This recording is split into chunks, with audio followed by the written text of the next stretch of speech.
Hello guys, नमस्ते जी, अस्सलाम वालेकुम, सत श्री अकाल। मैं चीनी शर्मा आप सबका स्वागत करती हूँ अपने चैनल चीनी रिएक्ट्स में। आज हम जिस वीडियो पे रिएक्शन करने वाले हैं वो बहुत ही ब्यूटीफुल वीडियो होगी मैं कहूँगी, क्योंकि उसका टाइटल है द क्वालिटीज़ ऑफ अल्लाह। हाँ जी, द क्वालिटीज़ ऑफ अल्लाह आज हम जानेंगे बाय मोहम्मद अली मिर्ज़ा साहब। तो चलिए जल्दी से टाइम को वेस्ट किए बिना इस वीडियो को पहले देखते हैं, द क्वालिटीज़ ऑफ अल्लाह सुनते हैं, उसके बाद इसके बारे में बात करेंगे। तो चलिए वीडियो स्टार्ट करते हैं। इन्नल्लाह फालिकुल हब्बि वन नवा, बेशक अल्लाह ही है फाड़ने वाला दाने को और गुठली को।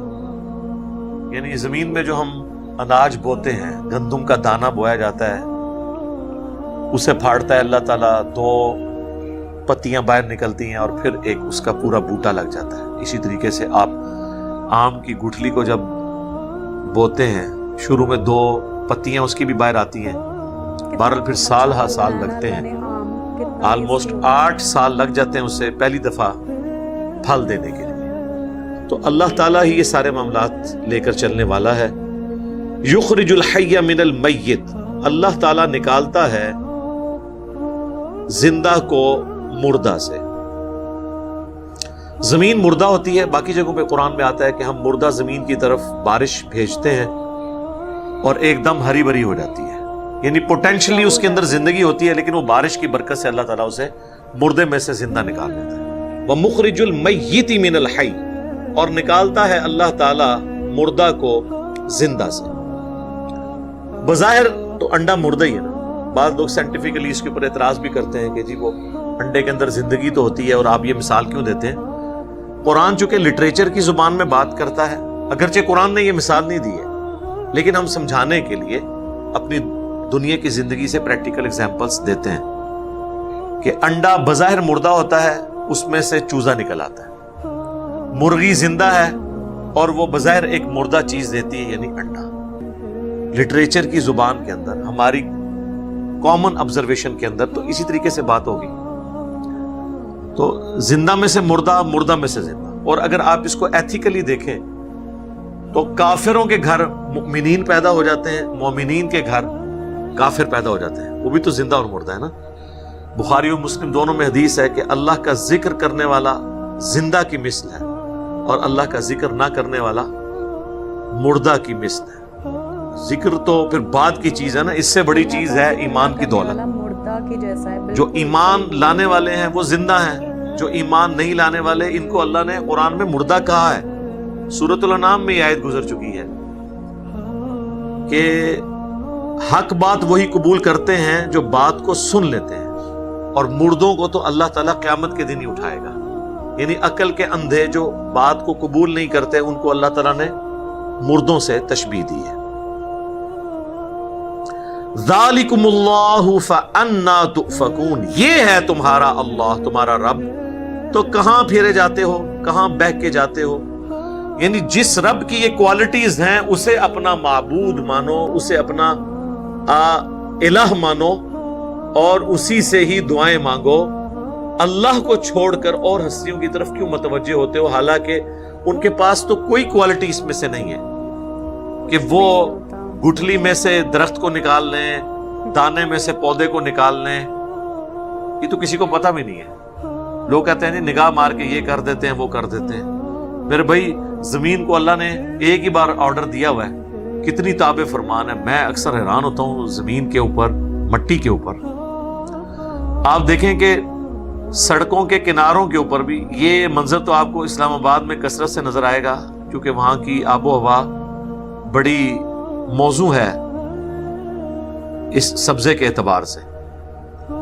तो बारिश की वजह से जब पानी सड़कों पे बहता है ना, तो वो साथ मट्टी को भी बहा ले जाता है। फिर अल्टीमेटली सड़कों के कॉर्नर्स के ऊपर उन्होंने छोटे छोटे सुराख बनाए हैं, जिसके जरिए वो पानी गटर के अंदर और फिर नदी नालों तक अल्टीमेटली पहुंच जाता है। तो वो जो जिन नालों से वो जाता है ना, वो गटर में जब गिर रहा होता है ना, उस जगह सारा पानी इकट्ठा होता है वो, और साथ मट्टी भी लेके आया होता है, तो थोड़ी सी मट्टी वहां पे बाकी रह जाती है।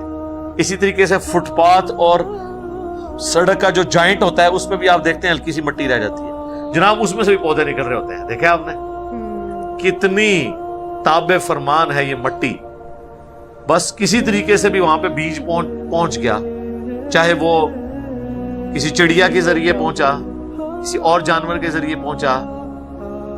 जमीन छोड़ दें आप, ये पुराने जो किले हैं, पुरानी दीवारें जो मट्टी की चुनाई के साथ थी, आप देखें उन पे बारिश होती, उसमें से भी कितने बड़े बड़े दरख्त निकल आते हैं। यानी अल्लाह ताला का ऑर्डर है, मट्टी को देखने में ही हकीर चीज है लेकिन उगाती है। दूसरी तरफ सोना सबसे कीमती धात है, उसमें आप बीज डालें तो कुछ भी नहीं निकलेगा। ये अल्लाह ताला ने मट्टी के अंदर क्वालिटी पैदा कर दी है। तो अल्लाह ताला फरमा रहा है ये है तुम्हारा रब अल्लाह, इसे अपना माबूद मानो जिसकी ये क्वालिटीज हैं। फालिकुल इस्बाह, सुबह को निकालता है रात की तारीकी से फाड़ कर, कैसे ग्रेजुअली रोशनी फैलती है। वजअल लैला सकना, और रात को उसने बनाया है आराम करने के लिए। वशम्स वल कमर हुस्बाना, और सूरज और चांद को हिसाब के लिए रख दिया है।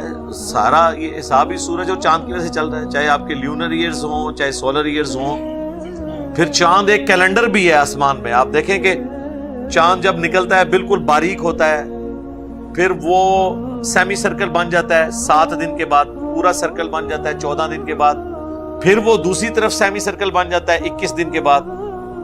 तो थोड़ी बहुत अगर आपको समझ हो तो आप चांद के जरिए तारीख बता सकते हैं करीब करीब कि ये वाली तारीख है।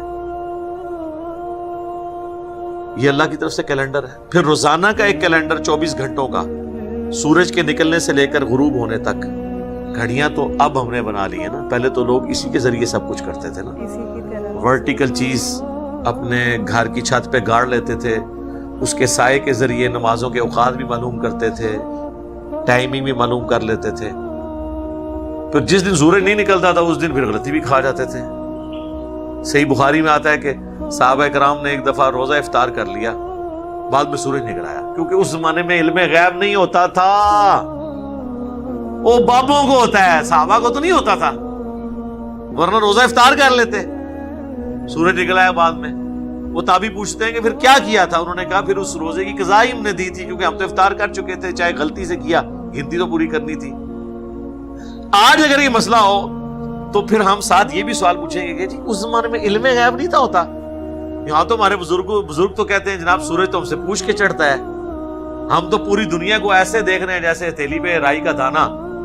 तो आप लोग तो साहबा, आप लोगों के घोड़ों के कदमों की खाक, जो घोड़े के नतने में बैठे उसको कोई गौस कुतुब अब्दाल नहीं पहुंच सकता, तो आप लोगों को नहीं पता चला, बात के बुजुर्ग तो ये कुछ सब कुछ देखते हैं। उस जमाने में कहानियां होती नहीं थी। हमने ये साथ साथ आपके दिमाग में ड्रिल करना है ताकि आपको पता चले कि किस बड़े लेवल का धोखा इस उम्मत को दिया गया है कुरान के होते हुए। सच में गाइस बहुत ही ज़्यादा ब्यूटीफुल वीडियो था, और अल्लाह द क्वालिटीज़ ऑफ अल्लाह इसमें वो बता रहे थे कुरान से पढ़कर। तभी भी कुरान से पढ़कर कोई चीज़ एक्सप्लेन की जाती है ना तो बहुत अच्छा लगता है, उसको सुनने में बहुत ज़्यादा अच्छा लगता है सच में मुझे तो गाइस। और सही कहा सर ने कि मतलब मिट्टी, ठीक है, मिट्टी से अल्लाह ने क्या क्या चीज़ें पैदा नहीं की हैं ना। सच में मिट्टी से हमारे को सारी चीज़ें खाने के लिए मिलती हैं, मिट्टी में ही उपजाऊ होती है, मिट्टी ही उनको वो करती है। मतलब कोई भी एक सीड डाल दो आप, मतलब सच में अल्लाह की कुदरत है ना। अल्लाह ने हमें ऐसी ऐसी नेमतों से नवाजा है ना, हम किन किन नेमतों को झुटलाएंगे। सूरह रहमान में बार बार अल्लाह वाली बात बोलते हैं, तो तुम कौन कौन सी नेमतों को झुटलाओगे। सच में गाइस हम क्या क्या झुटलाएंगे ना, हमें ये चीज़ समझनी चाहिए। हर एक चीज़ में अल्लाह की रहमत है, और अल्लाह ने इतनी नेमतों से हमें नवाजा है ना। हमारी पूरी ज़िंदगी भी हम शुक्र में बिता देंगे ना तो भी अल्लाह का शुक्र कभी कर नहीं पाएंगे। तो सच में गाइस, और इसमें एक सर ने बात बोली कि मुशरिक के घर मोमिन पैदा हो जाता है और मोमिन के घर मुशरिक पैदा हो जाता है। ये भी होता है, सच में होता है, ये सर ने बोली ना ये वाली बात।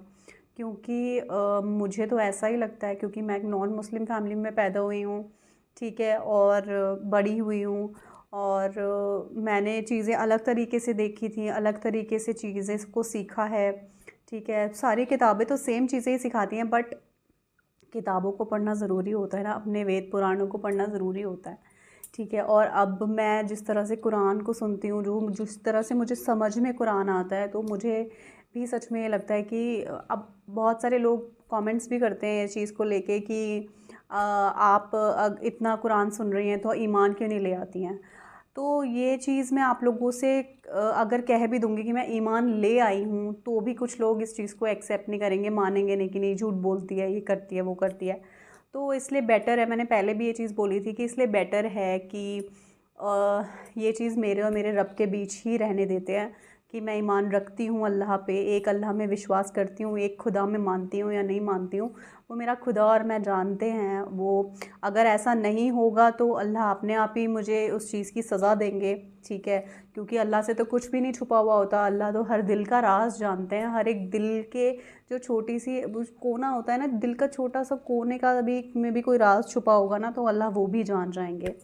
तो इसलिए मैं अल्लाह से कितना जुड़ाव महसूस करती हूँ, मैं अपने खुदा से कितना जुड़ी हुई हूँ, मैं उस नूर में विश्वास करती हूँ या नहीं, ये मेरा दिल जानता है और मेरा अल्लाह जानता है, मेरा खुदा जानता है, मेरा रब जानता है, मेरा ईश्वर जानता है, मेरा परमात्मा जानता है। तो वो चीज़ हम दोनों के हमारे बीच में ही रहने देते हैं, वो ज़्यादा बेटर है।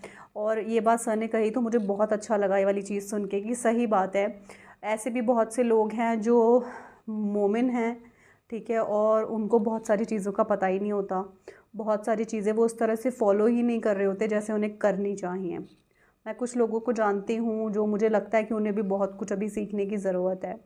तो ये चीज़ कहना कि अगर नॉन मुस्लिम घर में पैदा हुए तो हम ईमान नहीं रखते, एक खुदा में नहीं मानते, ऐसा नहीं है। ऐसे पता नहीं कितने लोग होंगे गाइस जो एक ईश्वर में मानते हैं, एक खुदा में बिलीव करते हैं और मूर्ति पूजा नहीं करते, ठीक है, एक अल्लाह पे ईमान रखते हैं।